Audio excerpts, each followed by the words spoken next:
Load shedding के खिलाफ एहतजाज इस वक्त भी जारी है जिस वक्त आप ये प्रोग्राम देख रहे हैं। अब से थोड़ी देर कबल गुजरावाला में मुजाहिरीन ने रेस्क्यू की 2 गाड़ियों को आग लगा दिया। पुलिस रेस्क्यू की ये गाड़ियाँ उस तशद्दुद की जगह पहुँची थी जहाँ हंगामा आराई हो रही थी। इत्तलात के मुताबिक इस वाक़े में जिसमें 2 पुलिस की गाड़ियों को आग लगाई गई, इसमें मौजूद 3 एहलकार भी झुलस गए हैं जिन्हें अब अस्पताल मुंतकिल किया जा रहा है। गुजरावाला में आज सारा दिन हंगामा आराई होती रही है, जिस तरह से पंजाब के दूसरे शहरों में और सूबा खैबर पख्तूनख्वा में और कराची में।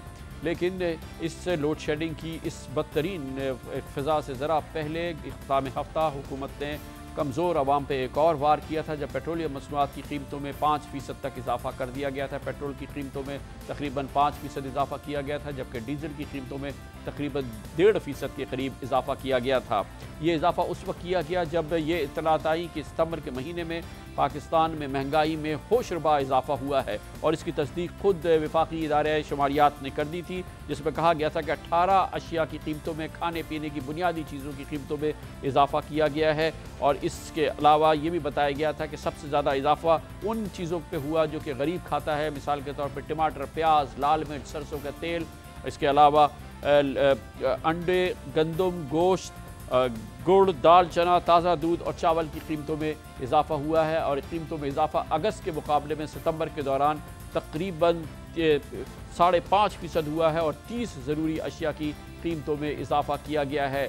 इस महीने के दौरान यानी कि इस पेट्रोलियम मसनूआत की कीमतों में इजाफे से पहले जो कीमतों में इजाफा हुआ था, वफाकी इदारा शुमारियात के बकौल प्याज की कीमतों में 40%, टमाटर की कीमतों में 24%, नमक में 11%, रोटी में 10%, दूध में 5%, दही में 5%, चीनी 4%, अंडे 4%, लाल मिर्च 4%, आलू 3%, गोश्त 2%, चावल 2% वगैरह इनकी कीमतों में इजाफा हुआ है। गरीब जो पहले ही रोज़मर्रा की अशिया ख़रीदने की सकत नहीं रखता वो अब इस महंगाई का बोझ कैसे उठाएगा? वो इजाफा जो अब पेट्रोलियम मसनूआत की कीमतों के बाद देखने में आएगा, गरीब पाकिस्तान का गरीब कैसे उसका बोझ उठाएगा। लेकिन इसके बावजूद पाकिस्तान में इस सूरत हाल में आज के वाक़यात से पहले उस किस्म का बेचैनी, इंतशार, लोगों का जज्बात नज़र नहीं आते जैसे कि हालात नज़र आते हैं। हमने ख़ुद पाकिस्तान के अवाम से पाकिस्तान के बड़े बड़े शहरों में आज पूछा कि क्या वजह थी कि अब तक लोग सड़कों पर नहीं निकले थे, क्यों उस किस्म का एहतजाज देखने में नहीं आ रहा था जैसा कि आज नज़र आया। पाकिस्तान के बड़े बड़े शहरों में पाकिस्तानियों की आवाज़। हमारी यूथ बाहर नहीं आ रही, उसकी मेजर वजह जो है कोई उनको सही लीडरशिप नहीं मिल रही। लोगों को इतना अपने घर के मसलों में इतना गवर्नमेंट ने इन्वॉल्व कर दिया है, एक तरफ बिजली का मसला, दूसरी तरफ गैस का मसला, तनख्वाहें हैं नहीं, इधर लोग अपने घर के मसलों में इतने इन्वॉल्व हो चुके हैं कि लोग कहते हैं कि यार पहले उसको तो पूरा करें तो फिर स्टैंड लें। अगर वो इस तरह की एक्टिविटी में मुलविस होंगे तो एक तो रोज़गार से छुट्टी करनी पड़ेगी, तो उसकी वजह से उनकी नौकरी को या कारोबार को खदशा पड़ जाए। कंट्रोल तभी होगा जब आप अपनी एजुकेट करेंगे लोगों को, उनको आप जब तक बताएंगे नहीं, शऊर नहीं देंगे कि अपने राइट के लिए बोलना है, अपने राइट के लिए बाहर निकलना है। 2 वक्त कमाने वाले जो से लोग हैं वो तो यही चाहते हैं कि जी हम अगर रोटी ना कमाएं तो फिर यानी कि इतना टाइम तो है नहीं उनके पास बाहर निकलने के लिए। वजह ये है कि जी यहाँ पे हमें सही तरह क़यादत नहीं मिल रही है। तमाम जो ये पार्लियामेंट में हमारे सियासतदान बैठे हैं ये करप्ट हैं, इन सब को अपने अपना माल लूटने की फ़िक्र लगी हुई है कि हम अपना अपना इकट्ठा करें। लोगों की बेहिसी हो गई है और क्या हो गया है, बस लोग इसलिए बाहर नहीं आ रहे सारे। बेहिस हो गई आवाम तो बिल्कुल, बस जो जुल्म कर रहे हैं उसका जुल्म बर्दाश्त कर रहे हैं, इसी वजह से जो है ना हालात बिगड़ते जा रहे हैं। यहाँ पे जो है ना मेहरान है, कोई बिल्कुल ना उठता है ना आता है, कोई हिम्मत ही नहीं करता है। फर्ज करो मैंने आवाज़ उठा ले तो मैं किसको ले आऊँ वापस? सबसे नफरत हो गई आवाम का, इतना नफरत है कि कोई आदमी की कोई किसी को पसंद नहीं करते। आवाम को मजबूर कर दिया, आवाम नहीं आ सकती अभी रोड पे। आवाम पहले पेट को देखे या फिर रोड को देखे, आवाम को तो इस पोजीशन पे ले आए हैं ये लोग। वो इतने टेंशन्स में है रोज़गार के हवाले से कि वो अपने गम में है। शऊर ख़त्म हो गया, उनको हर तरफ से इतना वो प्रेशर में रखा जा रहा है कि उनको ये समझ नहीं रही कि क्या करें। अब एक गरीब आदमी है, महंगाई इतनी है, वो अपने रोज़मर्रा की ज़िंदगी के बारे में सोचे या लोड शेडिंग के बारे में सोचे या बिजली और गैस के बारे में सोचे। लोग ये समझते हैं कि जितना भी हम सीखेंगे इस चीज़ का कोई हुकाम बाला पर कोई असर नहीं होगा, लिहाजा इसलिए लोग आराम से बैठे हुए हैं। गरीब है, सुबह उठता है, वो 2 वक्त की रोटी कमाने के लिए निकलता है, वो कमाता है, घर चला जाता है, घर जाता है, वो मसाइल होते हैं, वो उससे और ज़्यादा परेशान होता है। वो क्या हुकूमत को कहेगा, क्या अप डाउन को कहेगा। सड़कों पे निकलने की बात है तो फिर बंदा जो है ना अभी अपना पेट नहीं पाल सकता है, इतनी गरीबी हालत में और इतनी गुर्बत की हालत में अब सड़कों पे निकले हैं, और नुकसान किसको होगा? हमें ही होगा। अवाम में दम नहीं है, या ये कि एजुकेशन नहीं है, ये अपने खोल से बाहर आना नहीं चाहती। अवाम कमज़ोर हो चुकी है बहुत, वो अपने पेट के चक्कर में इतनी उलझी हुई है कि बस चिंता ही नहीं है। जो पढ़े लिखे हैं वो इसमें लोड शेडिंग और महंगाई से बेजार हैं, बाकी जो इलिटरेट तबका है वो तो नहीं निकल सकता, वो तो अपने पेट पालने में पूरे हैं। ऊपर से महंगाई भी इतनी हो गई है, उन बेचारों का कोई कसूर भी नहीं। एक घर में 10,000 रुपये महीना सैलरी लेकर आ रहा है और उसका बिजली का बिल आ रहा है 5,000 रुपये का। वो घर में अपने बच्चों को खिलाएगा या एहतजाज करेगा? रोटी कमाने जाएगा कब तक? रोटी को नहीं मिल रहा, खाने को नहीं मिल रहा है। अब आदमी जहाँ 2 रोटी खाता था वो एक के चक्कर में पड़ा हुआ है कि मुझे एक ही मिल जाए बहुत है। जो फेडरल मुलाजिम है उसे अपनी रोटी के चक्कर से नहीं निकल रहा, रोड पे क्या निकलेगा? लोड शेडिंग असल में हमारे हुक्मरानों की गलत पॉलिसियों की वजह से ये लोड शेडिंग हो रहा है। हमारे हुक्मरानों ने अवाम को रोज़ी रिज़्क के चक्कर में इतना डाल दिया और उनके लिए ज़िंदगी इतनी दोबर कर दी है कि वो कुछ भी नहीं कर सकते। जब काम होता है लोड शेडिंग में बंदा बाहर नहीं निकलता, हमारा कारोबार बंद होता है। लेकिन आज के वाक़यात बताते हैं कि लोगों का सब्र की कोई इंतहा, ऐसा नहीं है कि कोई इंतहा नहीं है। तशद्दुद आज और एहतजाज नज़र आया है। अब से थोड़ी देर कबल मैंने बताया आपको कि गुजरावाला में एहतजाज हो रहा था, जब रेस्क्यू की गाड़ियों को आग लगा दी गई है, 2 गाड़ियों को आग लगाई गई। और अब से चंद लम्हों कबल इत्तलात आ रही है लाहौर से रावी रोड पर हंगामा हुआ है लोड शेडिंग के ख़िलाफ़, और वहाँ पर भी तशद्दुद देखने में आया है। इस वक्त भी पंजाब के मुख्तलिफ शहरों में एहतजाज हो रहा है। कमर्शियल ब्रेक और उसके बाद हम जिक्र करेंगे। ऐसा लगता है कि पाकिस्तान मुस्लिम लीग नून जरदारी को और हुकूमत जरदारी को, पाकिस्तान पीपल्स पार्टी की हुकूमत को उसके अल्फाज के बकौल आड़े हाथ लेने की तैयारी कर रही है, वो ज़बान इस्तेमाल कर रही है जो इससे पहले नहीं की गई। इसका जिक्र होगा कमर्शियल ब्रेक के बाद।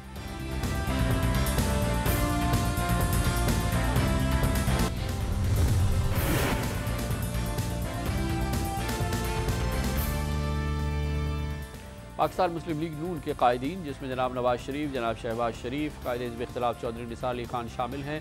हुकूमत मुखालिफ, सदर जरदारी मुखालिफ बयानात देना कोई नई बात नहीं है, लेकिन एक बार फिर ये बयानात का सिलसिला शुरू हुआ है। ज़बान की तुंदी, तेज़ी इस दफ़ा कुछ ज़्यादा नज़र आती है, लेकिन पाकिस्तान के अवाम इस किस्म के बयानात इससे पहले भी कई बार देख चुके हैं।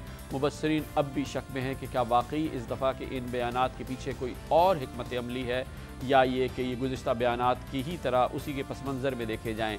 हालिया बयानात जो पिछले 24 घंटों में देखने में आए हैं, उसमें पंजाब के वज़ीर आला जनाब शहबाज शरीफ ने बहुत तल्ख़ बातें की हैं, सख्त बयान दिया है। यहाँ तक कि वो कह गए कि वो सदर जरदारी को सदर नहीं मानते, और उन पर उन्होंने एक बार फिर संगीन इल्ज़ामात लगाए, अवाम के साथ मिल के हुकूमत के जाने के नारे लगवाए। ये वो लबो लहजा और अंदाज़ था जो इससे पहले कम ही देखने में आया है, लेकिन पिछले 24 घंटे के दौरान जनाब शहबाज शरीफ ये बातें कई बार कहते नज़र आए, और आवाम के दरमियान में वो इसमें उनकी आवाज़ के अंदर और अल्फाज में एक नई शिद्दत देखने में आई। मैंने वफाकी हुकूमत से यहाँ पर आने के लिए हेलीकॉप्टर मांगा था, लेकिन पीपल्स पार्टी की जो हुकूमत है वो ये समझती है, और ख़ास तौर पर जरदारी जो कि जिसने पाकिस्तान का माल लूट कर स्विट्ज़रलैंड के बैंकों में जमा करा रखा है, मैं ऐसे शख्स को सदर के तैयार नहीं हूँ। बिल्कुल सच्ची बात। एक बार ही नहीं बल्कि दोबारा उन्होंने इसी किस्म की बात की। ये जो अभी आपने बयान दिया देखा, ये जनाब शहबाज शरीफ ने कल दिया था, आज इन्होंने इसमें मज़ीद नए अल्फाज डाले, नया लहजा दिया, नया रुख दिया। मैं यहाँ पर सियासत नहीं कर रहा, खुदा की कसम अगर ऐसी बात ना होती तो मुझे कोई जरदारी से ज़मीन तो नहीं बांटनी, कोई जायदाद तो नहीं बांटनी, लेकिन मैं ईमानदारी समझता हूँ कि हमारी खराबियों का वो बुनियादी जड़ वो है इस वक्त जरदारी। आज 12-12 घंटे बिजली बंद करके डेंगू के मसाइल में और इजाफा कर रहा है। अस्पतालों में अंधेरे हैं, मशीनरी हमारी खराब हो रही है, और अंधेरों में डॉक्टर किस तरह डेंगू का इलाज करेंगे, किस तरह अंधेरे में डॉक्टर डेंगू के बचाव के लिए तदाबीर करेंगे। ये जरदारी जो लूट मार का बादशाह है, ये लूट मार का बादशाह है ना, ये जोर से आवाज नहीं आई। पाकिस्तान में लूट मार का बादशाह कौन है? पाकिस्तान की खराबियों का कौन जिम्मेदार है? स्विट्जरलैंड के बैंकों में किसका पैसा पड़ा है?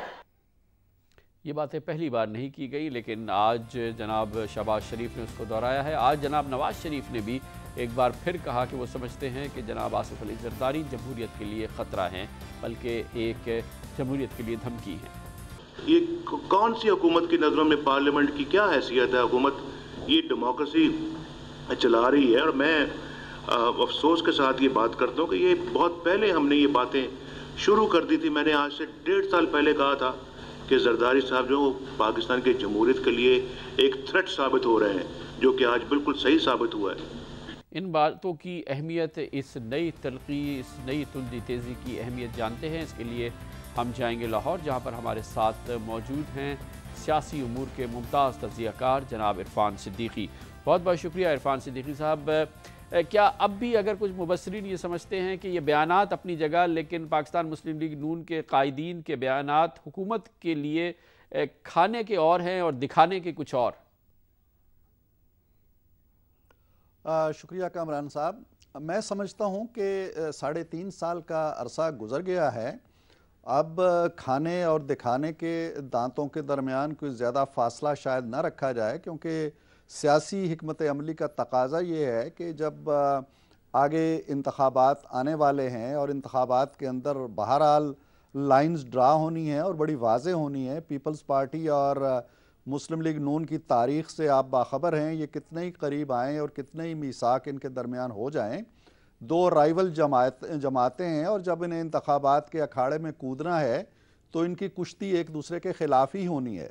तो मैं समझता हूँ कि इन बयानात की तुंदी व तेज़ी का एक मुहर्रिक तो यही हो सकता है कि रफ्ता रफ्ता अब इंतखाबी मंजिल के करीब आप आते जा रहे हैं। लेकिन इरफान सिद्दीकी साहब, दूसरा मुहर्रिक शायद ये बैकग्राउंड मैं समझ गया, लेकिन ये फरमाइएगा कि इसके पीछे ये कोई कोशिश नहीं है कि अब इंतखाबात जल्द अज जल्द हो, जो कि जनाब नवाज शरीफ कहते हैं कि जल्द अज जल्द होने चाहिए। उसके लिए तो एक मुतहर्रिक हिकमत अमली की ज़रूरत होगी, खाली बयानात से तो काम नहीं होगा। उसके लिए तो बहुत ज़्यादा अमली चीज़ें करनी होंगी, और जब अमल का वक्त आता है तो मुस्लिम लीग नून अमल से तो दूर हटती है, बल्कि अगर कोई अमली कोशिश हो रही हो हुकूमत को जमहूरी तरीके से तब्दीली की, तो मुस्लिम लीग नून अब तो इससे पहले तो फासला करती नज़र आई, लेकिन इस दफ़ा कोई अमली तहरीक आपको नज़र आएगी? देखिए कामरान साहब, मैं नहीं समझता हूँ कि हुकूमत को रुखसत करने की कोई जमहूरी तहरीक ऐसे हुई है, क्योंकि जमहूरी तहरीक का एक ही रास्ता है कि पार्लियामेंट के अंदर कोई अदम एतमाद की तहरीक आई होती और मुस्लिम लीग नून उसका साथ न देती, तो फिर तो हम कह सकते थे कि एक जमहूरी तब्दीली का रास्ता उन्होंने रोका या उसका साथ नहीं दिया। ऐसी कोई कोशिश हुई नहीं है, बल्कि एक वक्त में ऐसा हुआ कि मुस्लिम लीग नून ने चाहा जब MQM बाहर आई, लेकिन वो कोशिश आगे न बढ़ी। मैं ये ख्याल करता हूँ कि अब जिस तहर्रुक की आप बात करते हैं और जिस एक्टिविटी की या अमली हिकमत की आप बात करते हैं, आहिस्ता आहिस्ता ये मामला उधर बढ़ रहा है। आपने देखा है शहबाज शरीफ साहब इस तरह की बातें बहुत पहले करते रहे हैं, लेकिन अब जो शायद दंगी के हवाले से और ये जो लोड शेडिंग का एक तूफ़ान नया एक सुनामी आ गया है, उसकी वजह से फ्रस्ट्रेशन हुई है बहुत ज़्यादा। उसके बाद आपने आज देखा है कि मुस्लिम लीग नून ने अपनी रिवायात से थोड़ा हटते हुए पार्लियामेंट के अंदर भी खासी गर्मा गर्मी दिखाई है। तो मैं समझता हूँ कि अगर उनके जहन के किसी गोशे में ये तय पा गया है कि इंतखाबात में जाना है, तो ये तहर्रुक, ये गर्मी, ये बयानात की तुंदी व तेज़ी मैं समझता हूँ कि उस हिकमत अमली का एक हिस्सा है और इसे अमली अक़दाम ही ख्याल किया जाना चाहिए। बहुत बहुत शुक्रिया जनाब इरफान सिद्दीकी। हमारे साथ एक कमर्शियल ब्रेक और उसके बाद जिक्र रहेगा कराची के हवाले से। सुप्रीम कोर्ट ऑफ पाकिस्तान का अब तफसीली फ़ैसला जुमेरात के रोज़ आएगा, इसका बाकायदा ऐलान भी सामने आया है, लेकिन कराची में ऑपरेशन तो ज़रूर जारी है। टारगेट किलर्स भी पकड़े गए हैं, लेकिन जड़ अभी तक नहीं पकड़ी गई है। इसका जिक्र होगा एक छोटे से कमर्शियल ब्रेक के बाद।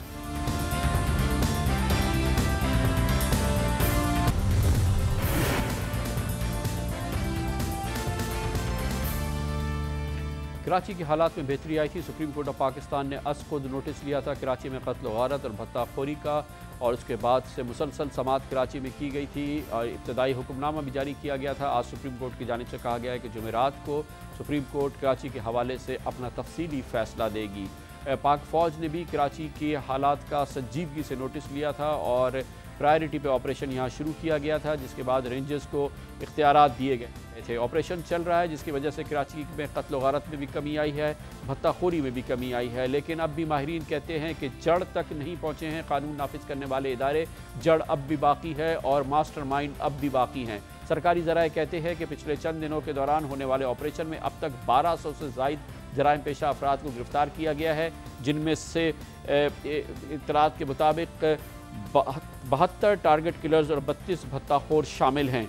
इसके अलावा सरकारी ज़राए ने यह भी कहा है कि 11 हथियार और गोलियों के 70,000 राउंड भी बरामद किए गए हैं। शहर के मुख्तलिफ इलाकों में 27 इलाकों में लॉ इन्फोर्सिंग एजेंसीज ने कहा है कि सर्च ऑपरेशन अब तक किया गया है, जिसमें न्यू कराची, लियारी, बल्दिया, शाह फैसल, सुरजानी, कोरंगी और औरंगी टाउन्स में ऑपरेशन शामिल हैं। इसके अलावा लियारी, मलीर, सोराबगोट, कटी पहाड़ी, बनारस और लसबेला जैसे नो गो एरियाज में भी मौसर कार्रवाई की गई है। सनती इलाकों में सिक्योरिटी को बढ़ाया गया है। ऐसे इलाके जिसमें कि पुलिस और रेंजर्स पहले नहीं जाते थे, अब वहाँ पे पुलिस और रेंजर्स की पोस्ट भी कायम हुई हैं। गिरफ्तारियाँ ज़रूर हुई हैं, लेकिन जैसा कि मैंने कहा कि बड़े बड़े सरगना या मास्टरमाइंड्स या इस पूरे फसाद की जड़ को अभी तक नहीं पकड़ा गया है। अब तक इस ऑपरेशन की तफसीलात हम हासिल करेंगे। इसके लिए हमें ज्वाइन करेंगे जे न्यूज़ के सीनियर कॉरेस्पॉन्डेंट तलहा हाशमी। तलहा हाशमी साहब, ये बताइएगा कि जो बड़े बड़े जो असल जड़ है इस पूरे वाक़े की, जो सरगना हैं, जो मास्टरमाइंड्स हैं, उसमें किस हद तक गिरफ्तारी हुई, ख़ास तौर पे लियारी के वाक़यात या उसके बाद जो कराची में रमज़ान के महीने में भयानक कत्ल और गारतगरी हुई थी, दर्जनों लोगों की गर्दनें काट दी गई थी, उनकी बोरिया बदलाशें मिली थी, उनके सरगना को, मास्टरमाइंड्स को, या इससे पहले होने वाले जो कत्ल की बड़ी बड़ी वारदातें हुई हैं, उनमें से कुछ लोगों को पकड़ा गया है। इस बारे में क्या कहते हैं रेंजर्स और पुलिस? कामरान साहब, रमज़ानुल मुबारक में जो कत्ल गारत गरी हुई थी और उसके बाद जो इसका आला सतह पर नोटिस लिया गया था, इसके बाद इक़दाम तो देखने में आए पुलिस और रेंजर्स की जानिब से।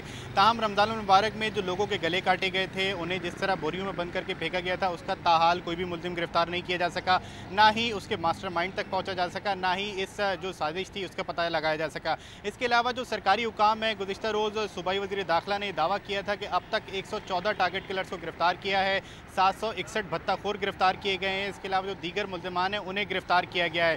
ताहम ये जो गिरफ्तारियां हैं, इनके हवाले से पुलिस हुकाम, रेंजर्स हुकाम प्रेस कॉन्फ्रेंस करते हैं और ये दावे करते हैं कि यहाँ से इन्हें गिरफ्तार किया गया और ये इनकी जो है वारदातें हैं। ताहम जो बड़े बड़े नाम हैं जिनकी लिस्टें बनाई गई हैं, 42 टारगेट किलर्स की लिस्ट जारी की गई थी गुज़िश्ता दिनों हुकूमत की जानिब से कि उन्हें गिरफ्तार कर लिया गया है। ताहम उसके बाद भी इस लिस्ट से दुगने नाम ऐसे हैं जिनको अभी तक गिरफ्तार नहीं किया जा सका, जिनके नामों की एक दहशत है अवाम में पाई जाती है। जो खुफिया इदारे हैं उनका ये कहना है कि पुलिस और रेंजर्स को मालूमात फराम की जा रही हैं इन अफराद के हवाले से, और पुलिस और रेंजर्स इनको गिरफ्तार करने के सिलसिले में कार्रवाइयाँ भी कर रही हैं। लेकिन जो ज़राए है उसका ये कहना है कि जो रेंजर्स को इख्तियारात दिए गए थे, रेंजर्स अपने इख्तियारात के बाद जो है वो कार्रवाइयाँ कर रही है, पुलिस अपनी कार्रवाइयाँ कर रही है। कोई कोऑर्डिनेशन ज़राए के मुताबिक इस नहज पर नहीं है। इब्तिदा में जब ऑपरेशन शुरू हुआ था तो पुलिस और रेंजर्स में कोऑर्डिनेशन ज़रूर नज़र आता था, ताहम अब जो है वो पुलिस और रेंजर्स में कोऑर्डिनेशन नज़र नहीं आता। और सेकंड चीज़ ये कि जो बड़े बड़े नाम हैं उनको अभी तक जो है वो गिरफ्तार करने की कोशिशें ज़रूर की गई हैं, ताहम अभी तक जो पुलिस और रेंजर्स है वो इसमें कामयाब नहीं हो सकी। बहुत शुक्रिया तलहा हाशमी हमारे साथ थे। कमर साहब, ब्रेक बाद आपको बताएंगे हक्कानी नेटवर्क के सबसे बड़े यानी कि सिराजुद्दीन हक्कानी ने ज़बान खोली है और बहुत अहम बातें की हैं। कमर से ब्रेक के बाद उसका जिक्र होगा।